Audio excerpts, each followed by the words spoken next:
welcome to the Police Station 14 of QCPD, the new police station building. So, good morning nga mga kasama. Ito na pala yung bagong police station ng Station 14 located at St. Joseph, Corner San Simon. So, dito yon. Ito na yung bagong station ng Station 14. Maganda, maluwag, malaki yung building. So, wala na dun dati sa Corridor Street. Nalipat na sila dito. So, dito sa Police Station 14 na to, makikita nyo, ayan, may akyatan siya sa papunta sa taas, sa gilid. Yung kuhaan ng National ID. Meron din sila ditong police clearance. Makikita ito dito sa ground floor. So, ito yung green camp nila.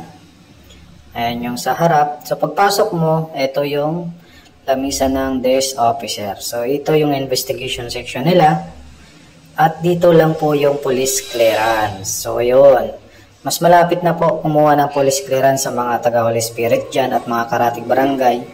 Pwede po kayo kumuha dito sa police clearance nila. So, dito yung desk officer, any information na pwedeng, dito tayo magtatanong kung ano ang kailangan natin at any assistance.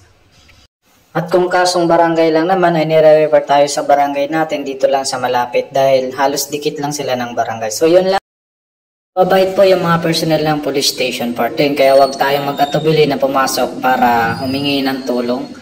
At sa pangunguna po ng kanilang Chief of Police, Police Lieutenant Colonel Paterno L. Dumundon Jr. ay patuloy pong inaayos at pinapaganda itong Police Station 14 para sa kaayusan ng station na to. Sumabuhay ang lahat ng mga personnel dito.